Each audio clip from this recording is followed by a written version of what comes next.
Hello everyone, मैं अनुराग शुक्ला और हम लोग कंटिन्यू करेंगे आज नंबर सिस्टम। नंबर सिस्टम में आपने डिविजिबिलिटी रूल लगभग फिनिश कर लिया है। बस एक छोटी सी चीज़ रह गई है जो कि पूछी जा रही है बहुत ज़्यादा पेपर्स में। ठीक है, टीसीएस में पूछा गया है, अगर आपको याद हो तो सीपीओ के और सीजीएल के पेपर में सब में पूछा जा रहा है कभी कभी बीच बीच में क्वेश्चंस। कौन सा? Divisibility in a given range. एक रेंज दी गई होती है, उसमें डिविजिबिलिटी आपको निकालनी होती है। जैसे आप जल्दी जल्दी से समझते चलिए, 4-5 तरीके होते हैं निकालने के, क्या क्या चीज़ें पूछी जा सकती हैं, वो सारी चीज़ें हम आपको बताएंगे, फिर आपको सीपीओ के क्वेश्चन भी करवाएंगे साथ में। ठीक है, तो देखिए सबसे पहले आपसे पूछा जाता है नंबर 1, अगर कोई भी नंबर आपको दे दिया जाए और आपसे पूछा जाए कि यहाँ से यहाँ तक इस नंबर से डिविजिबिलिटी कितनी है, तो आप क्या बताएंगे? जैसे आपसे पूछा जाए 1 से 150 तक, 1 से 150 तक दे दिया जाए, पूछा जाए कि बताइए 3 से कितने नंबर डिविजिबल हैं। 1 से 150 तक कितने नंबर हैं जो 3 से डिविजिबल हैं? तो आप क्या कहते हैं? डायरेक्टली हम 150 को 3 से डिवाइड करते हैं, तो 3 × 5 = 15, यानी 50 नंबर ऐसे हैं जो 3 से डिविजिबल हैं। बात समझ में आई होगी। लेकिन ये क्या था? 1 से 150 तक। दो चीज़ें होती है, कन्फ्यूज़न होती है, इसलिए मैंने सोचा इसको पहले ही क्लियर कर दें आपको। अब एक पूछा जाता है 1 से 150 के बीच। 1 से 150 के बीच मतलब क्या होता है? ना 1 लेना है आपको, ना ही 150 लेना है, इनके मिडिल वाले नंबर लेने हैं। ना ही 1 लेना है, ना 150 लेना है। तो 150 अगर आप ऐसे ही डायरेक्टली निकालेंगे तो इसमें देखिए 3 से जब डिवाइड करते हैं तो 150 भी डिवाइड होता है, यानी जो ये 50 नंबर आए हैं इसमें 150 वाला नंबर भी तो काउंट कर रहे हैं। हम क्या निकालते हैं? 1 से 150 तक कितनी संख्याएं हैं जो 3 से डिविजिबल हैं।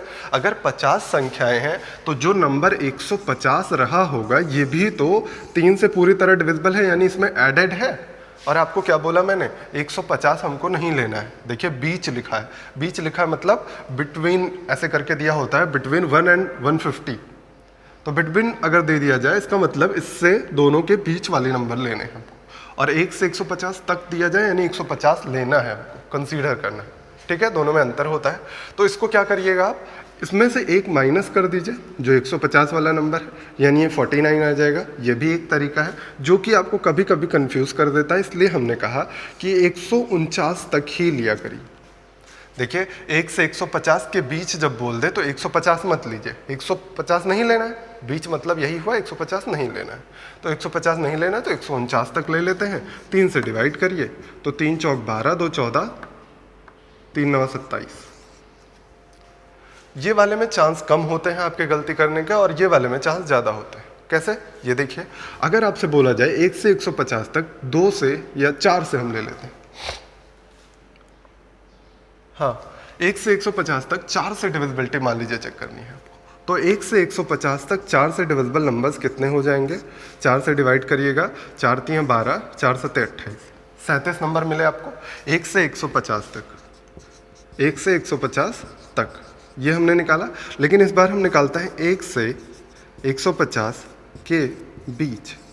अगर बीच वाला दे दिया गया तो आप क्या करेंगे? यही वाला रूल लगा देंगे तुरंत, 37 में से 1 घटा देंगे। जबकि ऐसा नहीं होना चाहिए। क्यों?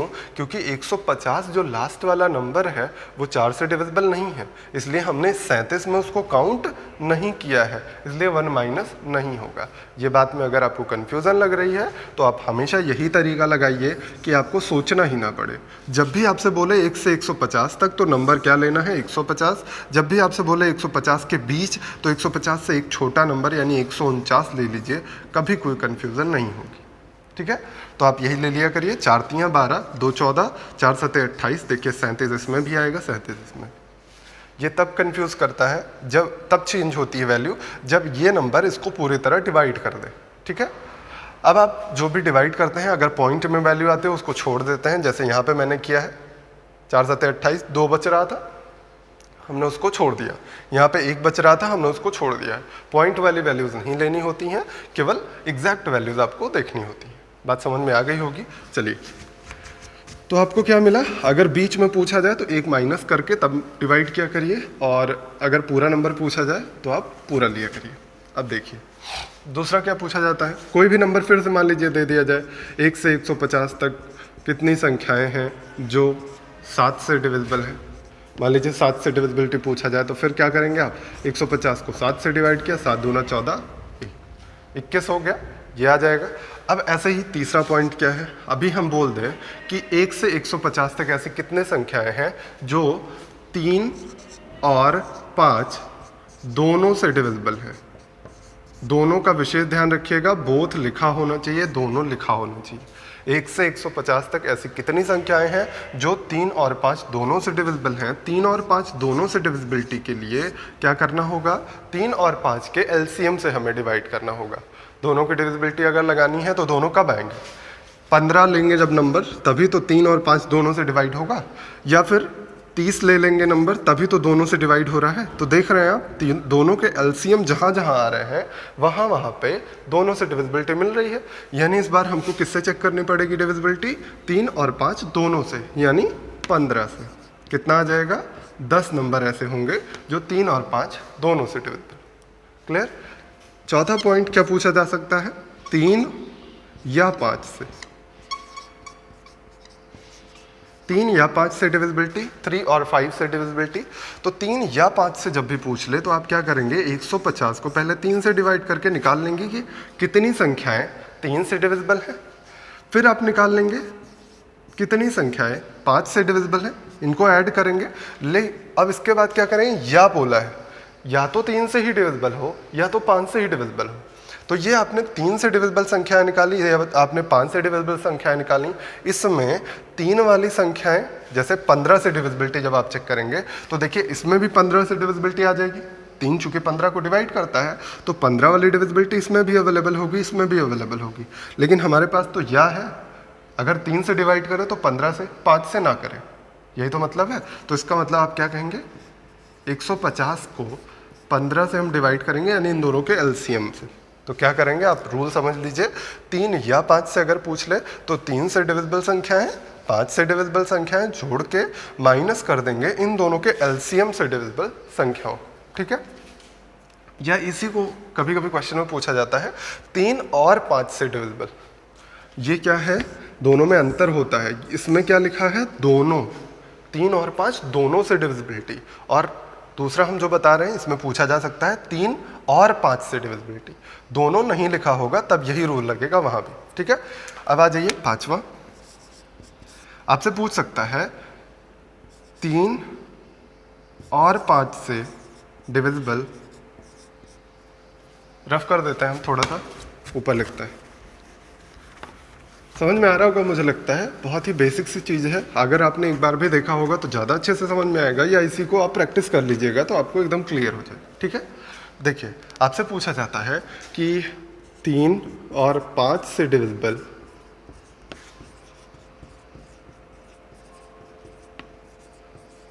पर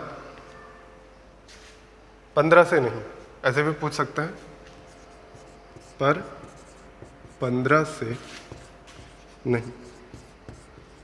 3 और 5 से डिविजिबिलिटी होनी चाहिए लेकिन 15 से नहीं डिविजिबल हो। तो क्या करेंगे आप, फिर से 150 वही लिया है हमने, 1 से 150 तक। ठीक है।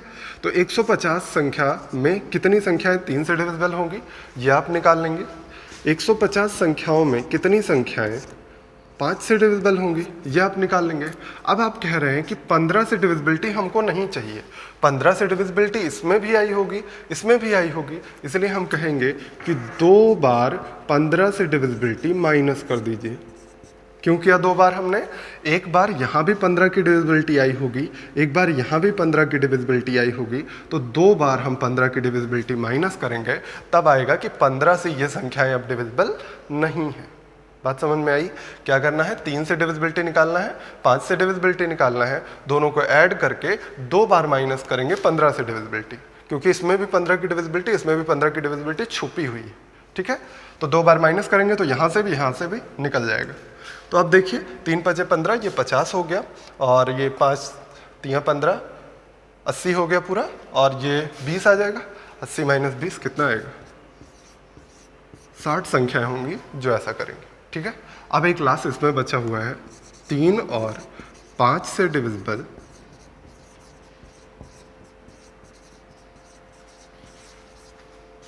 लेकिन 3 और 5 से डिविजिबल है मान लीजिए, और लेकिन हम मान ले रहे हैं 2 से नहीं डिविजिबल या 7 से नहीं डिविजिबल, 7 से नहीं। इसमें थोड़ा सा मेहनत लगती है। क्या करना पड़ेगा आपको? सबसे पहले निकालना पड़ेगा कि 3 से डिविजिबिलिटी कितने नंबर्स में है, फिर 5 से डिविजिबिलिटी, वही आप रूल लगाएंगे। अब क्या कहेंगे कि 7 से डिविजिबिलिटी हमको नहीं चाहिए, है ना, 7 से डिविजिबिलिटी नहीं चाहिए, तो 3 के मल्टीपल में, चूंकि हम केवल 3 और 5 से डिविजिबिलिटी निकाल रहे हैं, तो 3 और 5 की डिविजिबिलिटी में रास्ते में 7 की भी डिविजिबिलिटी कहीं ना कहीं आ रही होगी। कहाँ पे आ रही होगी? 3 7 21, यानी 21 जहाँ जहाँ मिलेगा वहाँ वहाँ 7 और 3 दोनों की डिविजिबिलिटी क्लैश होगी, और 7 वाली तो हमको लेना नहीं है, इसलिए हम माइनस क्या करेंगे, 150 संख्याओं में कितनी संख्याएं 3 और 7 से, यानी कितना, 21 से। 3 और 7 का एलसीएम 21 होगा। 3 और 7 से डिविजिबिलिटी यानी 21 से डिविजिबल संख्याओं को माइनस कर देंगे, तब 7 वाली माइनस हो गई।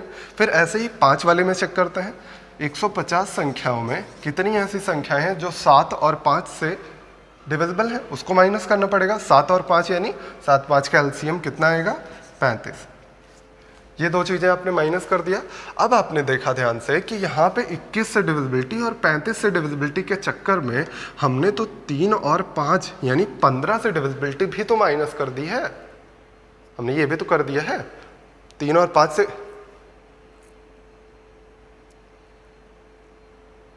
या 5, ठीक है, यहाँ पे या कर लीजिए। क्वेश्चन ये पूछा गया था 3 या 5 से, एक सेकंड, क्वेश्चन आपका चेक करना है। 3 या 5 से डिविजिबिलिटी, हाँ ठीक है, 3 या 5 से डिविजिबिलिटी। तो पहले तो एक सेकंड, क्या चेंज करना है, देखिए अब 3 या 5 से डिविजिबिलिटी सबसे पहले लगाइए। 3 या 5 से डिविजिबिलिटी में क्या करते हैं, 3 से डिविजिबिलिटी, 5 से डिविजिबिलिटी माइनस 15 से डिविजिबिलिटी, ये इतना तो करते हैं। फिर आपको क्या करना है, 3 और 7 से डिविजिबिलिटी को माइनस करना है, क्योंकि आपको 7 वाली डिविजिबिलिटी नहीं लेनी है। तो 3 और 7 यानी 21 से डिविजिबिलिटी माइनस करनी है। फिर 5 और 7 यानी 35 से डिविजिबिलिटी माइनस करनी है। लेकिन अब ध्यान से देखिए अगर, तो यहाँ पे 3 और 5 की डिविजिबिलिटी में से क्या क्या माइनस किया, 15 से, 21 से और 35 से। लेकिन इन माइनस करने के चक्कर में हमें क्या पता चला, 3, 5 और 7 तीनों का अगर एलसीएम लीजिए तो 35 तियाँ 5 तियाँ 15, 3 तियाँ 9, 1 10, जो 105 की डिविजिबिलिटी है, 105 की डिविजिबिलिटी मतलब समझ रहे हैं 3, 5 और 7 की डिविजिबिलिटी इनमें माइनस हो गई। हमें सब चीज़ें तो थोड़ी माइनस करनी थी। देखिए यहाँ पे भी 7 की डिविजिबिलिटी माइनस हुई, यहाँ पे भी 7 की डिविजिबिलिटी माइनस हुई, तो 7 की डिविजिबिलिटी में 2 बार हमने माइनस कर दिया 3 और 5 की डिविजिबिलिटी, इसलिए हमें क्या करना पड़ता है, जोड़ना पड़ता है लास्ट में तीनों की डिविजिबिलिटी। तो आप रूल याद कर लीजिए कैसे करना है आपको। अगर आपसे पूछा जाए 3 या 5 से डिविजिबिलिटी, तो आप क्या कहेंगे, 3 से डिविजिबिलिटी लिखेंगे, 5 से डिविजिबिलिटी माइनस 15, ये वाला तो रूल आपको पता है, 3 या 5 से डिविजिबिलिटी का ये रूल आप लिखेंगे। उसके बाद अगर पूछ लिया जाए किसी संख्या से नहीं, तो 7 और 3 के एलसीएम से डिविजिबिलिटी माइनस करेंगे, फिर 7 और 5 के एलसीएम से डिविजिबिलिटी माइनस करेंगे। लेकिन चूंकि हमने इसमें माइनस कर दिया है क्या, 105 वाली डिविजिबिलिटी भी, 105 वाली डिविजिबिलिटी 2 बार माइनस हो गई है, इसलिए हमें क्या करना पड़ेगा, 3, 5 और 7 का एलसीएम 105 की डिविजिबिलिटी ऐड करनी पड़ेगी। उम्मीद करते हैं आप समझ रहे होंगे। तो अब क्या करेंगे आप लोग, 3 5 15, 5 3 15 माइनस 10 माइनस 21 से आप डिवाइड करिए, पॉइंट वाली वैल्यूज नहीं लेनी है, याद रखिएगा, ठीक है। तो 7 बार जाएगा, 7 दूना 14, हाँ ठीक है, 147 माइनस 35 से डिवाइड कर दीजिए, तो 3 5 15 4 बार डिवाइड होगा, और प्लस करना है 105, तो एक ही बार डिवाइड होगा। ये बात क्लियर होगी। अब ऐड करके माइनस कर लीजिए जो भी करना है। ये 80 हो गया, ये 10 7 17 11 21 हो गया, 21, और ये 80 प्लस 1 81, 81 में से 21 माइनस करिएगा, कितना आएगा आपका, 60 संख्याएं ऐसी होंगी जो 3 5 से डिविजिबल होंगी लेकिन 7 से नहीं। क्लियर होगा? तो अभी एक क्वेश्चन और करवाएंगे हम, फिर से आप समझिएगा उस चीज़ को, ठीक है? अभी एक और क्वेश्चन करते हैं जो कि आपसे पूछा जाता है उस चीज़ के बारे में। जब कोई एक रेंज दी गई होती है, सबसे पहले हम रेंज पे ही बात कर रहे थे आपको, अभी तक हमने क्या बताया, 1 से 150 तक की डिविजिबिलिटी की बात की हमने, तो रेंज की डिविजिबिलिटी बात की हमने। अब अगला दिया गया है आपको क्वेश्चन में, 100 और 200 के बीच कितनी संख्याएं हैं जो 2 और 5 दोनों से डिवाइडेड। 100 और 200 के बीच कितनी संख्याएं हैं जो 2 और 5 दोनों से डिविजिबल है, बोथ 2 and 5, 2 और 5 दोनों से डिविजिबल। अब आपको याद होना चाहिए रूल, सबसे पहले ये ध्यान देना है आपको, बीच में लिखा गया। अगर 100 और 200 के बीच लिखा गया है, इसका मतलब क्या करना है आपको, 200 से पहले वाला नंबर लेना है, यानी 199 तक का ही नंबर लेना है। यही तो मैंने बताया अभी इससे पहले। तो 199 तक के नंबर में आप चेक करिए, 2 से और 5 से दोनों से डिविजिबिलिटी लिखा है ना, 2 और 5 दोनों की डिविजिबिलिटी कब आएगी, 10 पे, 2 और 5 का एलसीएम 10, ये दोनों की डिविजिबिलिटी आ गई। लेकिन हमने ये ले लिया अगर, तो ये कहाँ से कहाँ तक हुआ, 1 से 199। कभी भी आपको लेना है 1 से समथिंग, मान लीजिए 500 तक, तभी आप ये रूल लगाएंगे कि 500 को डायरेक्ट 5 से डिवाइड किया और 100 संख्याएं 5 से डिविजिबल मिल गई। ये वाला रूल तभी लगेगा जब 1 से 150 तक, प्रथम n प्राकृतिक संख्याओं में अगर आपको निकालना है कि किसी की डिविजिबिलिटी कितनी होगी, यानी 5 से डिविजिबल कितनी संख्याएं होंगी, तो ये डायरेक्टली आप ऐसे निकालते हैं। तो प्रथम n प्राकृतिक संख्याओं में निकालते हैं हम, चूंकि तो इसलिए हमने क्या कहा कि हमने तो यहाँ पे क्या निकाला है, प्रथम n यानी 1 से 199 तक का निकाल दिया है, लेकिन हमको चाहिए कहाँ से था, 100 से चाहिए था। तो इसका मतलब हम क्या करेंगे, बीच लेना है, 100 से 200 के बीच। तो इसका मतलब हमें क्या लेना पड़ेगा, 100 नहीं लेना है, 101 से लेना है। तो यानी ये कहेंगे कि आप कि 100 तक की संख्याएं जो 10 से डिविजिबल हैं उसको माइनस कर देते हैं। 100 तक का माइनस करेंगे तभी तो 101 से 199 तक आपको मिलेगा। तो आप कर लीजिए, यहाँ पे आ जाएगा 19, क्योंकि आपको पॉइंट लेना नहीं होता है, और यहाँ पे 10, यानी क्या आ जाएगा आपका आंसर 9। उम्मीद करते हैं आपको समझ में आया होगा। केवल क्या करना था, 200 तक का हमें निकालना था, लेकिन बीच लिखा था इसलिए 199 तक लेना था। 199 तक 10 से डिवाइड किया आपने, 19 संख्याएं ऐसी हैं जो 1 से 199 तक 2 और 5 दोनों से, यानी 10 से डिविजिबल, ठीक है। लेकिन फिर आपको पता चला हमें तो 100 से लेना था, 100 से 200 के बीच लेना है, यानी 101 से लेना है, तो 100 तक की संख्या तो माइनस कर ही सकते हैं।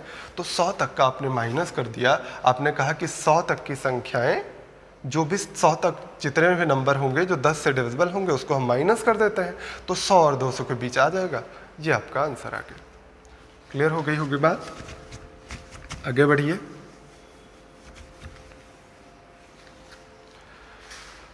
अगला जो क्वेश्चन दिया गया है आपको, CPSI 2019 में पूछा गया है क्वेश्चन। उससे पहले एक आसान सा क्वेश्चन और कर लेते हैं। लिखा गया है 1 से 100 तक कितनी संख्याएं हैं जो 3 से विभाज्य हैं परंतु 7 से नहीं। 3 से विभाज्य हैं परंतु 7 से नहीं, यह भी तरह का क्वेश्चन पूछा जाता है। क्या लिखा गया, 1 से 100 तक, 1 से 100 तक कितनी संख्याएं हैं जो 3 से विभाज्य हैं, 3 से डिविजिबल है परंतु 7 से नहीं। ये भी पूछा गया क्वेश्चन है प्रीवियस ईयर में। 3 से डिविजिबल है परंतु 7 से नहीं। ये करने के लिए आप क्या करेंगे, 1 से 100 तक पूछा गया है तो डायरेक्टली आप 100 लेंगे, 100 को 3 से डिवाइड करेंगे तो इतनी संख्याएं ऐसी मिलेंगी जो 3 से डिविजिबल होंगी। लेकिन आपको क्या चेक करना है, 7 से नॉन डिविजिबल चाहिए। तो 3 से डिविजिबिलिटी में तो 7 से डिविजिबिलिटी भी आ गई होगी बीच में रास्ते में। कहाँ पे आई होगी, जब 21 का मल्टीपल मिला होगा, 7 और 3, 7 3 का एलसीएम 21। जहाँ भी 21 का मल्टीपल मिलेगा वहाँ पे 3 और 7 दोनों के मल्टीपल मिलेंगे। यानी आप क्या कहेंगे कि 100 तक जितनी संख्याएं 21 से डिविजिबल हैं उनको हम माइनस कर दें तो आपको ये पता चल जाएगा कि सिर्फ और सिर्फ 3 से डिविजिबल संख्याएं ही हैं इसमें। क्लियर होगी बात? तो आप सॉल्व कर दीजिए, 3 से डिवाइड करिएगा, 3 3 9, 3 3 9, 33 संख्याएं मिलेंगी, और माइनस ये 20 25 100 4 बार डिवाइड होगा 5 बार करिएगा तो 105 हो जाएगा। तो 4 माइनस कर दीजिए, कितनी संख्याएं हैं? 29 संख्याएं ऐसी होंगी जो 3 से डिविजिबल होंगी परंतु 7 से नहीं। ठीक है, अगला देखते हैं। CPO 2019 के पेपर में आया हुआ क्वेश्चन आसान सा है, बस आपको तरीका पता होना चाहिए। आपसे पूछा गया था कि 2001 तक कितनी प्राकृतिक संख्याएं 3 या 4 से विभाज्य हैं परंतु 5 से नहीं। 2001 तक ये लिखा गया, इसका मतलब 1 से। ठीक है, कितनी संख्याएं ऐसी हैं जो 3 या 4 से विभाज्य हैं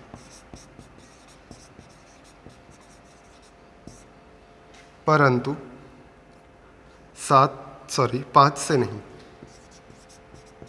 परंतु 5 से नहीं। अब ये आपको समझना है, इसी में थोड़ी सी कंफ्यूजन होती है, इसलिए हम इस तरह का 2-3 क्वेश्चन ले आए हैं आपके लिए। तो जल्दी जल्दी से समझते चलिएगा, बस ध्यान से देखते रहिए, रूल आपको समझ में आ जाएगा एक बार तो आप हमेशा करते रहेंगे। ऐसे क्वेश्चन बहुत ही आसान होते हैं, बस आपको रूल पता होना चाहिए। कैलकुलेशन भी बहुत ज़्यादा नहीं होती क्योंकि आपको पॉइंट में नहीं लेना होता है, पॉइंट्स इग्नोर करने होते हैं। समझिए, 2001 तक आपको पता है 3 या 4 से डिविजिबिलिटी, तो पहले यही लगाएंगे हम लोग। 3 से डिविजिबिलिटी लगाएंगे, फिर 4 से डिविजिबिलिटी लगाएंगे, फिर माइनस करते हैं 3 और 4 का एलसीएम यानी 12 से डिविजिबिलिटी। ये तरीका हुआ 3 या 4 से डिविजिबिलिटी का।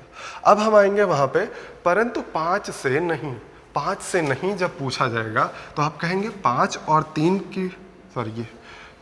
3 की डिविजिबिलिटी हम माइनस करेंगे, यानी कितना करेंगे? 2001 को 5 तियाँ 15 से डिविजिबिलिटी माइनस किया हमने। 5 और 4 का एलसीएम 20 से डिविजिबिलिटी माइनस किया। और क्या करना पड़ेगा, चूंकि यहाँ पे हमने 3, 4, 5 के एलसीएम वाली डिविजिबिलिटी भी माइनस कर दी है। वो कितनी बार हुई है? 2 बार हुई है। देखिए यहाँ पे भी ये तो 12 है, 15 वाले में 5 और 3 की डिविजिबिलिटी माइनस की है। 5 और 3 की डिविजिबिलिटी यहाँ माइनस किया है, यहाँ पे 5 और 4 की डिविजिबिलिटी माइनस किया है। लेकिन हमको गलती से हमने ध्यान नहीं दिया, या आप कह सकते हैं हम लोग की कैलकुलेशन ऐसी है जिसमें कौन सी चीज़ माइनस हो गई?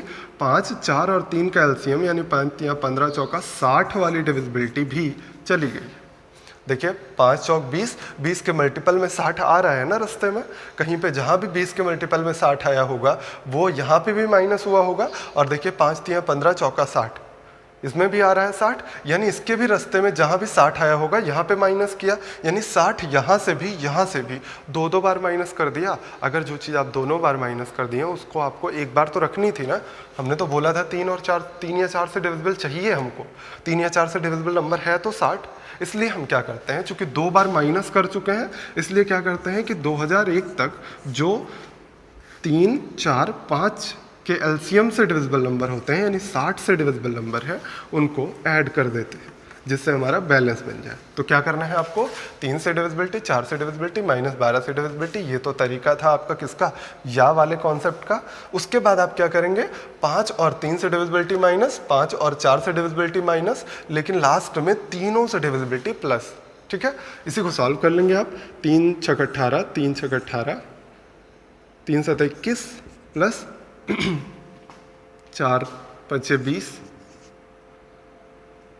ये आएगा। 5 बार डिवाइड हुआ 0 0, 500 नंबर। ठीक है, 12 8 20, 12 छक 72, 81, 12 छक 72, माइनस 15 50, 15 तियाँ 45, 15 तियाँ 45, 20 से डिवाइड करिएगा तो 1 0 0, और ये 6 तियाँ 18, 2 20, 6 तियाँ 18, इतने ही नंबर मिलेंगे आपको। अब इन्हीं को आप ऐड सब्सट्रैक्ट कर दीजिए। देखिए 33 से 33 तो ख़त्म हो जाएगा, तो 100 100, 200 बचेगा, 200 ये 300, 366, इसमें से माइनस करिएगा तो 301 बचेगा, 500 जोड़िएगा तो 801, यही आएगा। कुछ लोगों को आंसर भी याद होगा कि 2001 तक वाले में 801 आता है ना। तो ये पूछा गया पेपर में है, तो इसलिए आपको बता दिया मैंने। चलिए आगे बढ़ते हैं हम लोग। समझ में आया होगा आपको। यही सबसे अच्छा क्वेश्चन आता है इस पे, इससे बेहतर कोई क्वेश्चन नहीं आ सकता। ठीक है, तो अगला क्वेश्चन देखते हैं। बोला गया है 1000 से कम कितनी संख्याएं 5 या 7 से विभाज्य हैं लेकिन 35 से नहीं। यह भी CPO 2019 के पेपर का है। CPO 19 में पूछा गया है प्री में कि 1000 से कम कितनी संख्याएं हैं, 1000 से कम कितनी संख्याएं हैं जो कि 5 या 7 से विभाज्य है, 5 या 7 से विभाज्य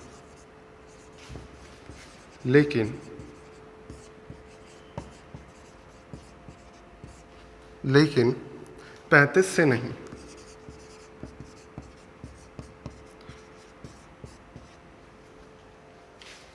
तो इसमें क्या करते हैं, अभी जस्ट आपने देखा है जो मैंने स्टार्टिंग में बताया है कि जब 5 और 7 का LCM ही यहाँ पे लिखा हो तो आप क्या कहेंगे कि एक बार हम चेक करते हैं, चूंकि कम कहा है। देखिए ये भी ध्यान दीजिएगा, 1000 से कम, 1000 से कम कौन सा नंबर लेंगे आप, 999।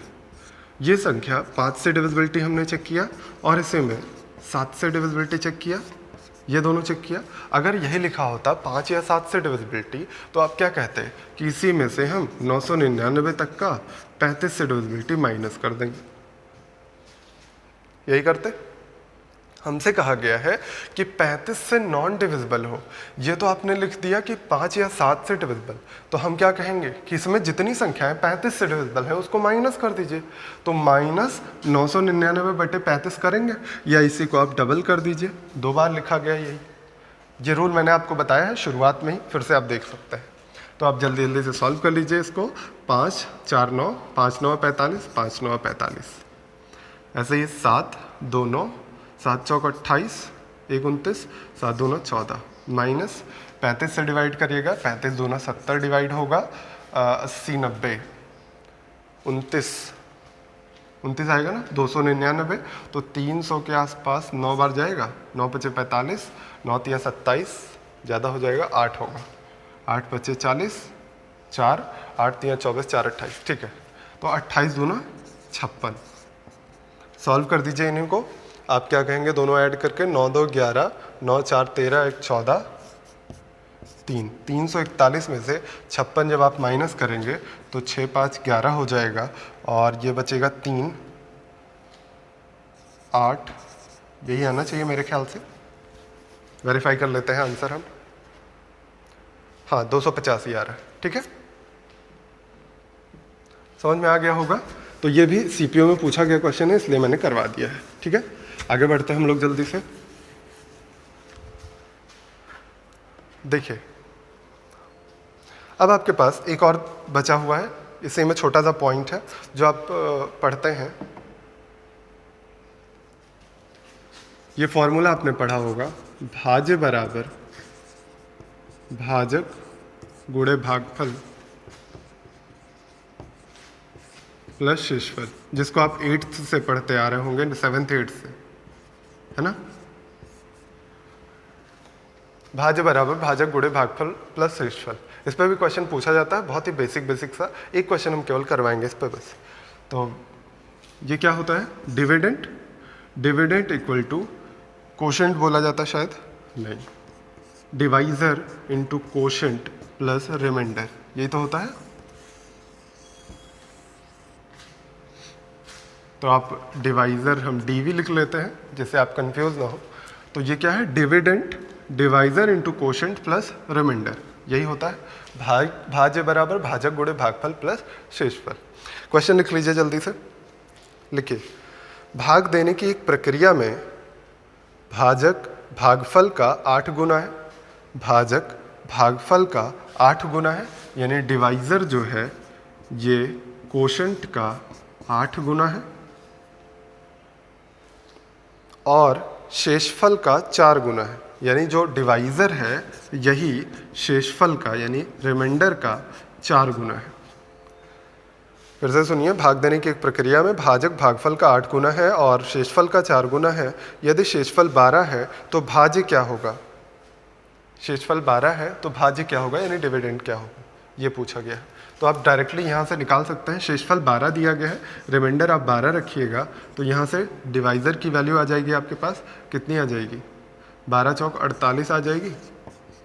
कोशेंट कितना आ जाएगा, यहाँ पे 48 रख दीजिए, डिवाइज़र आपके पास देखिए 12 चौक 48 आ गया, यहाँ 48 रखिएगा तो 8 छक 48 यानी 6 बार ये आएगा। रिमाइंडर आपको 4 दिया गया है, आप थोड़ा सा मल्टीप्लाई करके ऐड करिएगा, 8 छक 48, 8 4 12, 8 छक 48, 8 4 12, 5 बचेगा, 6 चौक 24, 5 4 9 29, यही आने वाला है आपका डिवाइज़र। हो गया क्वेश्चन, आसान सा था, यही पूछा जाता है आपसे, ठीक है। अब आते हैं, आगे बढ़ते हैं।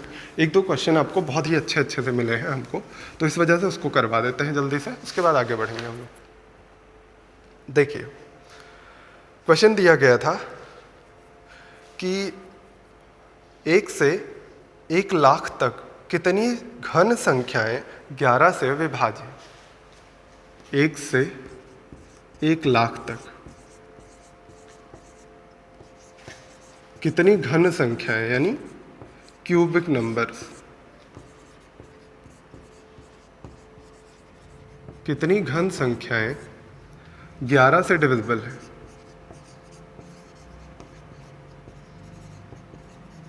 ठीक है, कितनी घन संख्याएं 11 से डिविजिबल है।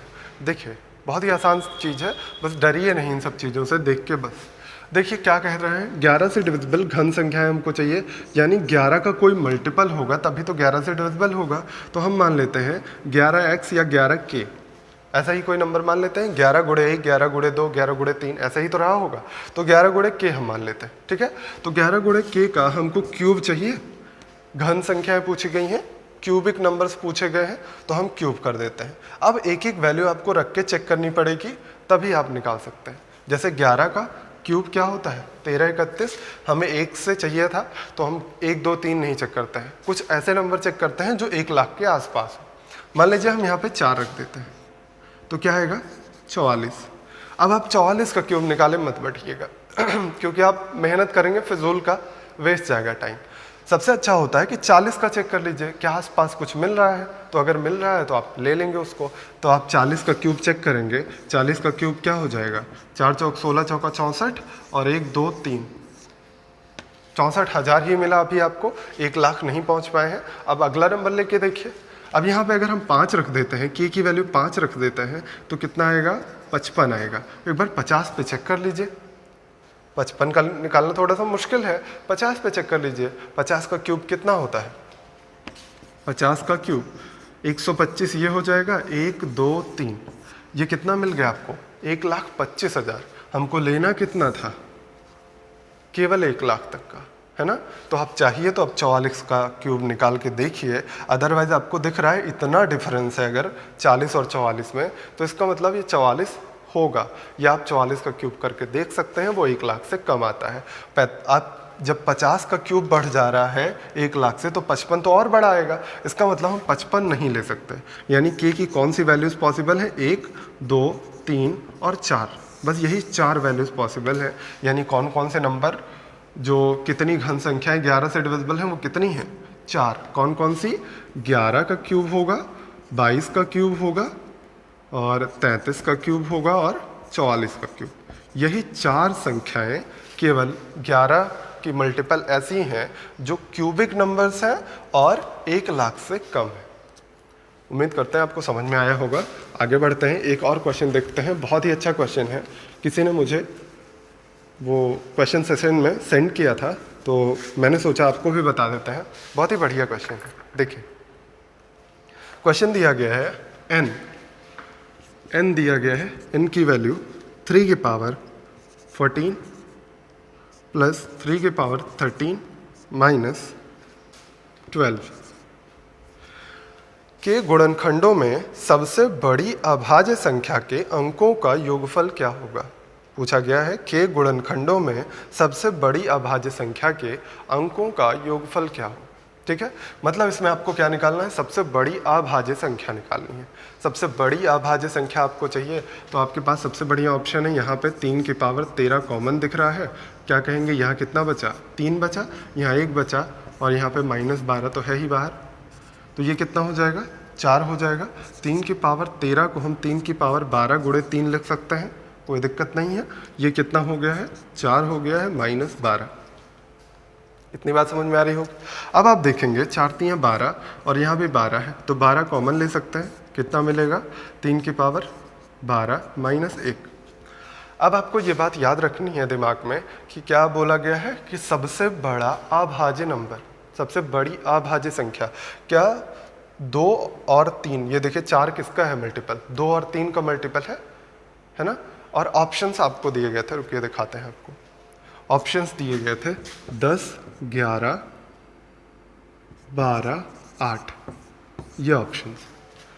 तो ये बताइए अगर हम सबसे बड़ी अभाज्य संख्या इसमें जो दिख रहा है आपको, अभी क्या दिख रहा है 4 तियाँ 12, सबसे बड़ी अभाज्य संख्या, अभाज्य संख्या पूछ रहे हैं क्योंकि 4 2 का स्क्वायर है, 2 छोटी अभाज्य संख्या है।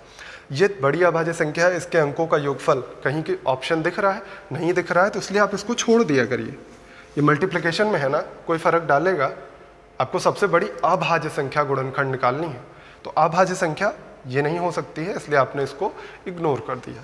अब अगला देखते हैं 3 की पावर 12। 3 की पावर 12 को आप क्या लिख सकते हैं कि 3 की पावर 4 की पावर, या इसको a square minus B square बना लीजिए। देखिए 3 की पावर 12 को हम लिख लेते हैं 3 की पावर 6 का स्क्वायर माइनस 1। कोई दिक्कत नहीं होगी मेरे ख्याल से इतने में। अब इसको थोड़ा सा ब्रेक करिए, एक बार प्लस करेंगे आप और एक बार माइनस करेंगे। ये क्या आपने, इसको भी आप ब्रेक कर सकते हैं। क्या ब्रेक कर सकते हैं, 3 की पावर 2 की पावर 3, इसको भी आप लिख लीजिए 2 की पावर 3। आप क्या कहेंगे, a cube plus B cube का फॉर्मूला बना, तो a प्लस बी होता है बाहर, तो 1 यानी 9 का स्क्वायर, कितना, सॉरी 3 का स्क्वायर 9, 9 और 1 10, बाहर 10 आ गया, अंदर में 3 के स्क्वायर का स्क्वायर यानी 3 की पावर 4 प्लस 1 माइनस 3 का स्क्वायर गुणे 1 यानी 9, ये मिला आपको। अब यहाँ चेक कर लीजिए, 3 के स्क्वायर माइनस 1 यानी 9 माइनस 1 8 मिल जाएगा आपको। फिर से आप देखिए ब्रैकेट में मिलेगा आपको 3 के स्क्वायर का स्क्वायर 3 की पावर 4 प्लस 1 और प्लस 3 के स्क्वायर का स्क्वायर यानी 3 की पावर, सॉरी 3 का स्क्वायर केवल मिलेगा यानी 9, ये इतना मिल गया आपको। अब फिर से एक बार चेक कर लीजिए ऑप्शन क्या मिला। अगर ये देखिए इसमें सबसे बड़ी अभाज्य संख्या 5 है, 5 दूना 10 होता है, ये पॉसिबल है, कहीं पे 5 ऑप्शन है, नहीं है। आपको अभाज्य संख्या के अंकों का योगफल निकालना है, ना कि गुणा करना है फालतू का। तो इसका मतलब हम इसको भी छोड़ सकते हैं, इसको भी आप छोड़ दीजिए। 8 यानी 2 की पावर 3, क्या 2 कहीं दिख रहा है, नहीं दिख रहा है, इसको भी आप छोड़ दीजिए। थोड़ी थोड़ी चीज़ें छोड़ते हुए चला करिए। फिर यहाँ पे क्या समझ में आया आपको, 3 की पावर 4 यानी 81 हो गया, ये 82 हो गया, 82 में से 9 माइनस किया आपने तो कितना मिला 73 गुणे, इसको भी सॉल्व कर लीजिए। 3 की पावर 4 81 हो गया, 82 हो गया, 82 में 9 जोड़ा आपने तो कितना आ गया 91। 91 क्या होता है 13 सत्ते 91, सबसे बड़ी अभाज्य संख्या तो है नहीं। अब सबसे बड़ी अभाज्य संख्या क्या मिली आपको, 73 मिली। 73 के अंकों का योगफल कितना हो जाएगा, आपका आंसर था 10। मुझे लगता है आप क्लियर हो गए होंगे, तो चलिए आगे बढ़ते हैं। अब आ जाते हैं अगले सेक्शन पे, जो कि बहुत ही आसान है बट थोड़ा सा ध्यान देना पड़ेगा आपको। ये आपकी डिविजिबिलिटी कंप्लीटली फिनिश्ड है, लगभग सारी चीज़ें मैंने बता दी हैं जो भी एग्ज़ाम में आए हुई चीज़ें, ठीक है। अब हम लोग आते हैं नंबर ऑफ ज़ीरोज़ पे। जो पूछा जाता है आपको क्वेश्चन कि इसके गुणनफल या कोई भी नंबर दे दिया जाएगा, इसमें पूछा जाएगा कि अंत से शून्यों की संख्या क्या होगी, दाईं तरफ से शून्यों की संख्या क्या होगी, ये सारी चीज़ें पूछी जाती हैं। तो हम वही चीज़ें पढ़ेंगे अभी। इसको पढ़ने के बाद हम लोग डिविजिबिलिटी पढ़ेंगे फैक्टोरियल n की, वो जब पढ़ेंगे तो आप देखिएगा। अभी इसमें क्या क्या चीज़ें आपको ध्यान रखनी होंगी। सबसे पहले एक चीज़ ध्यान रखनी होगी जो सबसे बेसिक बात है, जहाँ पे 2 और 5 का मल्टीप्लिकेशन मिलेगा वहीं पे 0 आपको मिलेगा। ये बहुत ही बेसिक बात है, ये हर जगह अप्लीकेबल है, अभी हम आपको दिखाएंगे, ठीक है। तो ये याद रखिएगा 2 और 5 का मल्टीप्लिकेशन ही 2 10 दे सकता है, यानी 0 दे सकता है और कोई नहीं, ठीक है। आगे बढ़िए। आपको एक चीज़ पता होगा फैक्टोरियल n जैसे दिया गया, जैसे पहले छोटे नंबर्स दिखाते हैं। मान लीजिए फैक्टोरियल 5 लिखा गया, ये होता है एक्सक्लामेटरी साइन जो लगता है ये फैक्टोरियल होता है, या इसी को कहीं कहीं आपको ऐसे लिखा हुआ मिलता है, ये भी फैक्टोरियल है। फैक्टोरियल का मतलब क्या होता है, एक से गुणा करना शुरू करिए और उस नंबर तक गुणा करिए जिसका फैक्टोरियल आपको निकालना है। फैक्टोरियल 5 का मतलब क्या हुआ, एक से गुणा करना शुरू करिए 5 तक का। ऐसे ही अगर आप फैक्टोरियल 6 का कहेंगे तो हम 1 2 3 4 5 6 सारा मल्टीप्लाई करते हैं, ठीक है। तो ऐसे ही फैक्टोरियल n अगर पूछ लिया जाए तो 1 2 3 4 ऐसे ही करते हुए हम कहाँ तक गुणा करेंगे, n तक गुणा करेंगे। ये बहुत ही बेसिक बातें हैं, याद रखिएगा, ठीक है। अब आपको क्या कह सकता है, या इसी को कह सकते हैं आप प्रथम n प्राकृतिक संख्याओं का गुणनफल। प्रथम n प्राकृतिक संख्या ही तो है, 1 2 3 4 ऐसे करते हुए n तक जा रहे हैं हम, 1 2 3 4 करते हुए 5 तक गए हैं। प्रथम 5 प्राकृतिक संख्याएं हैं, इसमें प्रथम n प्राकृतिक संख्या है। तो ये चीज़ें याद हो गई होंगी। तो अगर आपसे कहा जाए कि फैक्टोरियल n को हम डिवाइड कर रहे हैं और बताइए कितने इसमें 5 मिलेंगे, कितने 2 मिलेंगे, ये सारी चीज़ें निकालने को कहें। जैसे आपसे हम पूछें फैक्टोरियल 10 में बताइए कितने 2 छुपे हुए हैं, मतलब फैक्टोरियल 10 2 से डिविजिबल कितनी संख्या है फैक्टोरियल 10 में, ठीक है। कितनी संख्याएं फैक्टोरियल 10 में 2 से डिविजिबल होंगी, यानी कितनी बार 2 मिलेगा, कुछ भी घुमा के पूछ सकते हैं। तो आप क्या कहेंगे कि 2 से हम इसको डिवाइड करते हैं, 2 पच्चे 10 5 आया। अब फिर 2 से डिवाइड करेंगे 5 को तो 2 दूना 4 आया। पॉइंट वाली चीज़ें नहीं लेनी है यहाँ पे, इस बात का विशेष ध्यान रखिए।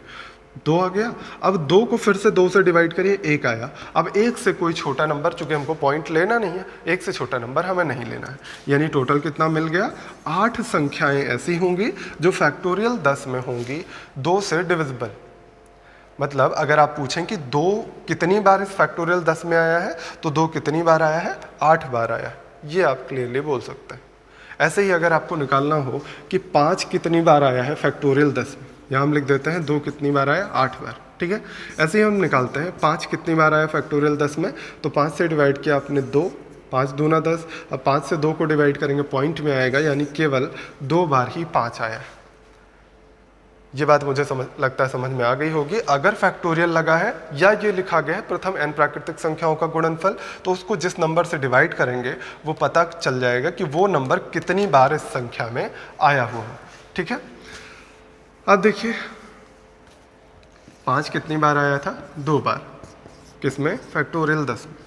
अब आप एक बात समझिए, अगर हम लिखते हैं कि 5 गुणे 5 गुणे 5 गुणे 2 गुणे 2, इसको मल्टीप्लाई करने में कितनी बार 0 आएगा। आप कहेंगे 5 दूना 10 एक बार 0 आएगा, 5 दूना 10 एक बार 0 आएगा, 2 ही बार 0 मिलेगा, यही होगा, 2 ही बार 0 मिलेगा। इसके बाद यहाँ पे आप 5 लगा देंगे, 5 से मल्टीप्लाई करके 500 आपको मिल जाएगा। ये क्यों हुआ, क्योंकि 2 बार 5 और 2 बार 2 मिला, ये वाला रूल अप्लाई हुआ। 2 और 5 जहाँ मिलेंगे वहाँ एक 0 बनाएंगे, है ना। 2 और 5 यहाँ पे मिले, कितनी बार मिले, 2 बार मिले। आपको पेयर मिलना चाहिए, अकेले अकेले नहीं। देखा आपने यहाँ पे, अभी मान लीजिए हम लिख देते हैं 5 की पावर 5 गुणे 2 की पावर 3, तो जब 3 बार 2 आया है, 3 बार 5 लेके ये कितना 0 बनाएगा, 3 0 बना देगा। लेकिन ये 5 का स्क्वायर ये तो बच जाएगा ना, ये 0 नहीं बना पाएगा। यानी कि आप इस बात को क्लियरली समझिए कि जो कम बार आता है उतना ही 0 हमें मिलता है। जो कम बार आया, देखिए 2 बार 2 आया था इसलिए 2 0 मिला, 3 बार 5 आया था उससे नहीं मतलब हमसे। बात समझ गए होंगे। इसी तरह से अगला देखिए, अगर हम ये भी लिख सकते हैं ना कि 2 2 2, ये कितनी बार आया, 4 बार आया, और हमने कहा 5 2 बार आया, मल्टीप्लिकेशन में है सारा, ठीक है। 5 2 बार आया है तो 5 5 2 2 से मिलके 2 ही 0 दे पाएगा, बाकी 0 पॉसिबल नहीं है। यानी हमको क्या देखना है, चाहे 2 कम बार आए चाहे 5 कम बार आए, जो कम बार आएगा उतना ही 0 हमको मिलेगा। जैसे यहाँ पे आपने कहा कि 5 कितनी बार मिला है आपको फैक्टोरियल 10 में, 2 बार मिला है, और 2 कितनी बार मिला है, 8 बार मिला है। तो कितने 0 पॉसिबल है, केवल जब 2 बार जो 5 है 2 बार 2 से मल्टीप्लाई होके 2 ही 0 दे पाएगा, बाकी 0 पॉसिबल नहीं है ना, क्योंकि 2 और 5 दोनों का पेयर मिलेगा तभी एक 0 बनता है। तो 2 और 5 का कितनी बार पेयर मिलेगा, 2 बार। तो इस बात को याद रखिएगा अब कि जितनी बार 5 और 2 का पेयर मिलता है उतनी बार 0 मिलता है, और जो कम बार आता है यानी 5 या 2 में जो कम बार आएगा उतना ही जीरो होगा लास्ट में। ठीक है, ऐसे ही एक क्वेश्चन शुरू करते हैं हम लोग। देखिए सबसे पहले, सबसे बेसिक, सबसे पुराना क्वेश्चन फैक्टोरियल 100 पूछा गया है। फैक्टोरियल 100 में दाईं तरफ से शून्यों की संख्या। फैक्टोरियल 100 का क्या मतलब है, अभी मैंने बताया 1 2 3 4 ऐसे ही करते हुए 100 तक का गुणनफल है। इसको ऐसे भी लिखा जा सकता था कि प्रथम 100 प्राकृतिक संख्याओं के अंत में शून्यों की संख्या बताइए। ठीक है, दोनों एक ही बात है, इक्वल चीज़ें। देखिए क्या करना है आपको, ये आपको पता करना है कि 2 ज़्यादा बार आ रहा है, 5 यहाँ पहली बार आया, 5 से पहले 2 3 बार आ चुका था, यानी कौन ज़्यादा बार आएगा, 2 ज़्यादा बार आएगा, 5 कम बार आएगा। तो हमेशा याद कर लीजिए, अगर कोई फैक्टोरियल नंबर डायरेक्टली दिया जाता है तो फैक्टोरियल नंबर में 2 ज़्यादा बार आता है, 5 कम बार आता है। तो डायरेक्टली आप क्या कहेंगे कि 100 में हम चेक कर लेते हैं कि 5 कितनी बार आया है। तो 5 कितनी बार आया है, 5 दूना 10, ये डिवाइड हुआ, ये 20 हो गया, 20 बार गया। अब 5 से फिर इसको डिवाइड करिए, 5 चौक 20, 4 को फिर से 5 से डिवाइड करिएगा तो पॉइंट में आएगा। पॉइंट हम लेते नहीं है, इसलिए हमने कहा 24 शून्य आएंगे। बात क्लियर होगी। ऐसे ही एक और ले लेते हैं, मान लीजिए 1000 आपसे पूछ लिया जाए, फैक्टोरियल 1000 के दाईं तरफ से शून्यों की संख्या बताइए, तो आप कहेंगे कि 1000 अपॉन 5 से डिवाइड करेंगे, 5 दूना 10, 200 आया, 200 को 5 से फिर से डिवाइड करिए, 5 चौक 20, 40 आया, 5 से फिर डिवाइड करिए, 5 अट्ठे 40, 5 एक के 5, एक दशमलव समथिंग आएगा, हम दशमलव को नहीं लेते। ये कितना आ जाएगा, 249। ये सबसे बेसिक क्वेश्चंस में थे, ये आपको समझ में अगर आ गए हैं तो आगे की चीज़ें और भी बढ़िया से समझ में आएंगी आपको। देखिए अब क्वेश्चंस करते हैं हम लोग। देखिए क्वेश्चन क्या दिया गया है, अगला कहा गया है कि 35 36 37 करते हुए ये हम 90 तक गए हैं। पूछा गया दाईं तरफ से शून्यों की संख्या बताइए। अब आप क्या कहते हैं कि प्रथम n प्राकृतिक संख्याएं अगर दी होती हैं तो आप डायरेक्टली 5 निकाल लेते हैं, उसमें कितनी बार 5 आया है वही आंसर हो जाता है, क्योंकि 2 ज़्यादा बार आया होगा, 5 कम बार आया होगा, जो कम बार आया होगा वही आपको निकालना है, क्योंकि जो कम बार आया हो उतना ही पेयर बनाएगा, तो जितना पेयर बनेगा उतना ज़ीरो बनेगा। तो आप क्या कहेंगे कि इसको तो निकालने का मेरे पास कोई तरीका नहीं है, तो हम आपसे कहेंगे कि इसी में 1 से 34 तक का नंबर मल्टीप्लिकेशन में ला दीजिए, इसे में 1 से 34 तक के मल्टीप्लाई कर दीजिए और 1 से 34 तक का डिवाइड भी कर देंगे। ये तो करेंगे, जैसे आप ऊपर 1 से 34 तक डिवाइड करिए, मल्टीप्लाई करिए, ऐसे ही करते हुए ये 34 तक का हम मल्टीप्लाई कर दिए और इसमें 34 तक का डिवाइड कर दिए, 1 2 3 ऐसे करते हुए 34 तक। जब डिवाइड कर देंगे, मल्टीप्लाई कर देंगे तो ऊपर क्या मिल गया आपको, 1 से 90 तक, यानी प्रथम 90 प्राकृतिक संख्याओं का गुणनफल मिल गया। इसमें आप 5 निकाल लीजिए, 90/5 कितना आएगा, 5 4 9 5 अट्ठे 40, 18 मिला, फिर 5 से डिवाइड किया आपने, 5 3 15। अब चूंकि डिवाइड नहीं होगा यानी 21 आ गया आपके पास, और 1 से 34 तक डिवाइड करना था, तो 1 से 34 तक शून्यों की संख्या कितनी आएगी, 34/5, तो 5 36, 5 1 के 5, यानी 7 बार आ गई। अब आपको एक चीज़ पता होगी कि अगर ऐसा लिखते हैं आप, मान लीजिए 1 इतना लिखा आपने, ऊपर शून्यों की संख्या इतनी आई, नीचे 2 आ गई, तो आप क्या कहते हैं, 2 0 कैंसिल होकर कितना बचेगा, 2 बचेगा।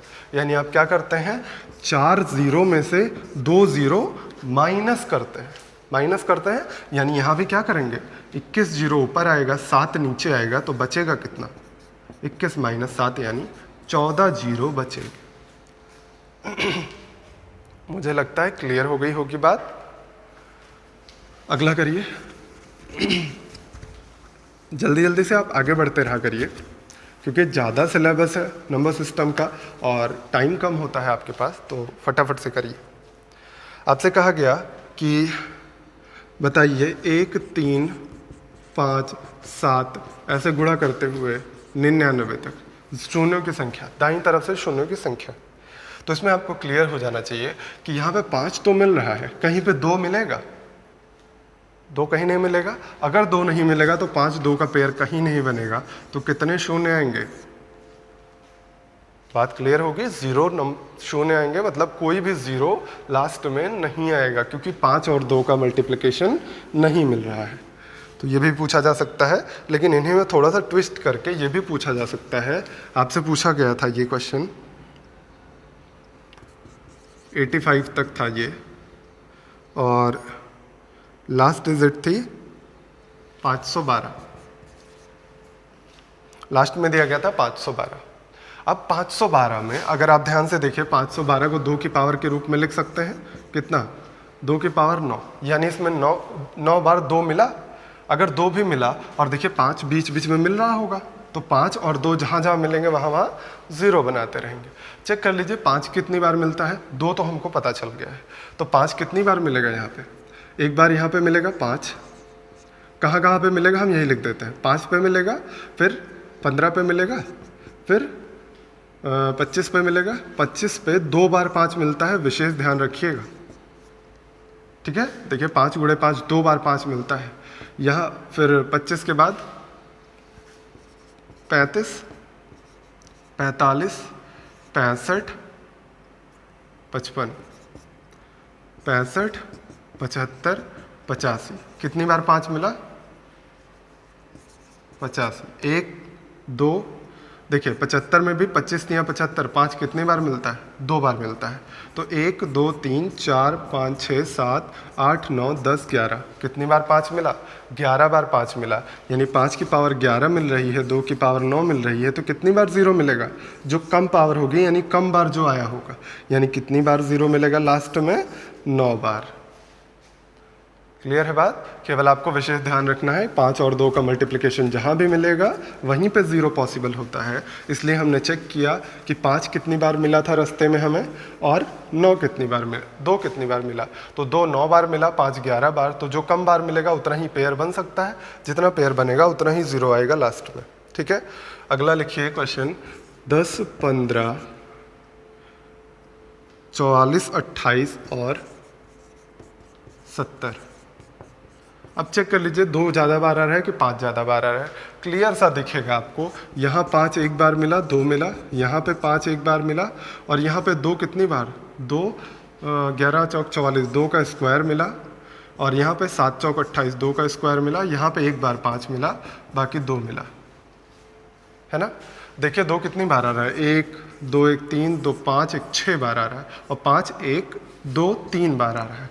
तो 5 चूंकि 3 बार आ रहा है, 2 6 बार आ रहा है, तो कितनी बार 0 मिलेगा? जो कम पावर होगी, यानी आपका आंसर होगा कि 3 बार 0 मिलेगा। यानी दाईं तरफ से शून्यों की संख्या कितनी हो जाएगी? 3 हो जाएगी। चलिए अगला करते हैं हम लोग।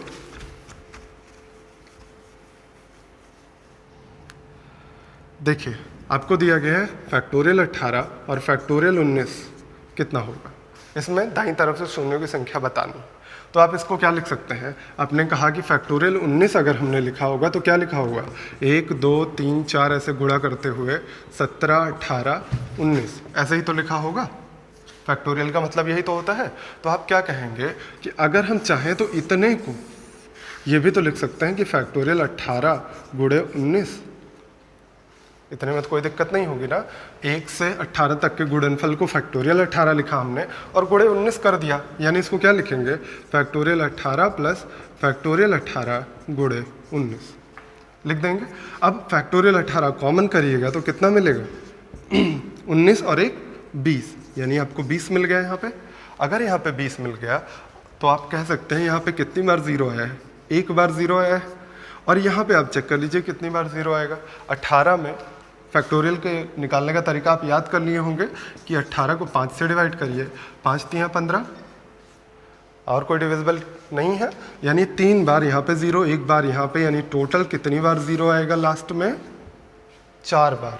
4 बार शून्य मिलेंगे आपको। ठीक है, चलिए अगला देखते हैं हम लोग। 2-3 क्वेश्चन और हैं, 2-3 टाइप के जो भी पूछे जाते हैं। बहुत ज़्यादा क्वेश्चन नहीं करवा रहे हैं, केवल टाइप आपको कवर करवा रहे हैं, कौन कौन से टाइप के आ सकते हैं। ठीक है, देखिए आपको क्या दिया गया है कि फैक्टोरियल 25, एक सेकेंड, ये वाला क्वेश्चन करिए। 3 की पावर 123 माइनस 3 की पावर 122 माइनस 3 की पावर 121। ये बोला गया है, और 2 की पावर 122, 2 की पावर 121 और 2 की पावर 120 पूछा गया है। इसमें दाईं तरफ से शून्यों की संख्या बताइए। तो बहुत ही आसान है निकालना। आप क्या करिए, 3 की पावर 121 कॉमन करिएगा तो क्या मिलेगा यहाँ पे 3 का स्क्वायर यानी 9, यहाँ पे कितना मिलेगा 3 की पावर 1 यानी 3, और 1 यहाँ पे मिलेगा, यहाँ भी कॉमन कर लीजिए। 120 कॉमन दिख रहा होगा, कितना मिलेगा 2 का स्क्वायर 4, 2 और 1, इतना मिला होगा। तो आप क्या कह सकते हैं, हमें शून्यों की संख्या निकालने में 3 की कोई ज़रूरत नहीं पड़ती है, तो आप चाहिए तो छोड़ सकते हैं। ठीक है, यहाँ पे कितना मिला 3 1 4, 9 में से 4 माइनस करिएगा केवल 5 बचेगा। यहाँ पे 2 की पावर 120 मिला, और यहाँ पे 2 1 3 माइनस करिएगा 1 मिला। देखिए 5 और 2 का मल्टीप्लिकेशन है, कितनी बार मिला है, केवल एक बार 5 आया है, यानी आपको कितनी बार 0 मिलेगा इसमें, लास्ट में शून्यों की संख्या एक बार आएगी। क्लियर है? चलिए अगला देखते हैं हम लोग।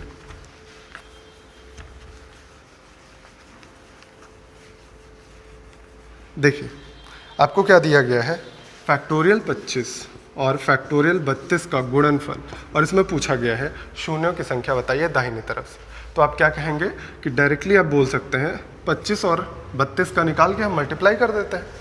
जितने इसमें शून्य आएंगे, इसमें जितने शून्य आएंगे, जैसे आपको पता है कि 100 गुणे 200 जब करते हैं तो 2 2 4 शून्य मिलते हैं मल्टीप्लिकेशन में, तो वैसे ही काम यहाँ पे कर लीजिए। फैक्टोरियल 25 में कितने शून्य आएंगे, 5 से डिवाइड करिए, 5 5 25, 1, ये 0 इसमें मिलेंगे, प्लस देखिए दोनों जोड़ा है हमने ना, 2 + 2 4 शून्य मिले, वैसे ही यहाँ भी काम करना है। 32 को आप 5 से डिवाइड करिए, 5 6 30, 5 1 के 5, ये मिल गया, यानी 5 1 6 6 12 1 13 शून्य मिलेंगे लास्ट। जल्दी जल्दी इसलिए हम लोग चल रहे हैं क्योंकि आपको समझ में आ रहा होगा, अब आप कैप्चर कर रहे होंगे, जो भी होगा, जो भी हम समझा रहे हैं आप समझ पा रहे होंगे।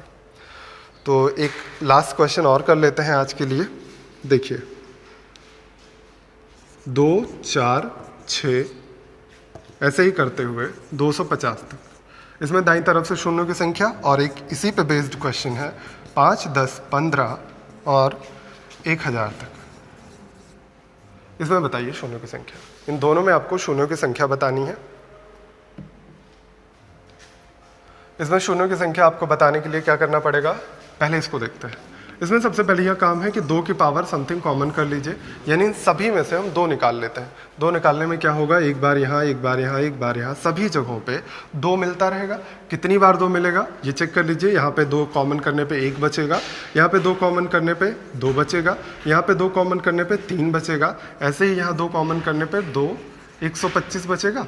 यानी हम कह सकते हैं 125 बार हमने 2 कॉमन किया है, यानी 2 की पावर 125 यहाँ पे हो जाएगी। और आप कह सकते हैं कि 2 की पावर 125 हो गई, और इसमें ये तो क्या बन गया, फैक्टोरियल 125। फैक्टोरियल 125 में 5 कितनी बार आएगा, निकाल लीजिए। 5 और 2 का मल्टीपल ही हमको चाहिए, 5 निकाल लीजिए, 25 पंचे 125, 5 5 पंचे 25 और 1 कितनी बार आया, 25 5 30 1 31, 31 बार 5 आया, 125 बार 2 आया, यानी कौन सा कम आया, 31 टाइम्स आया 5। इसीलिए हम क्या कह सकते हैं, आंसर क्या होना चाहिए हमारा, 31 बार 0 मिलेगा।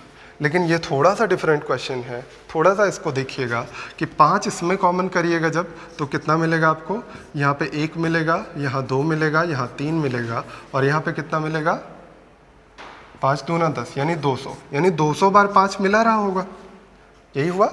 और यहाँ पे 5 200 बार मिल चुका ऑलरेडी, और यहाँ पे भी चेक करिएगा तो यहाँ पे भी 5 ही 5 तो मिलेगा, कई सारे 5 मिलेंगे।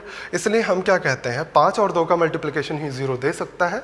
तो आप क्लियरली कह सकते हैं कि यहाँ पे 2 कम आएगा, 5 ज़्यादा बार आएगा। एक बार चेक कर लीजिए, दोनों चीज़ें आप चेक कर सकते हैं। 200 में कितनी बार 5 आएगा, निकाल लीजिए। 200 में कितनी बार 2 आएगा, ये भी निकाल लीजिए, कितनी बार आएगा।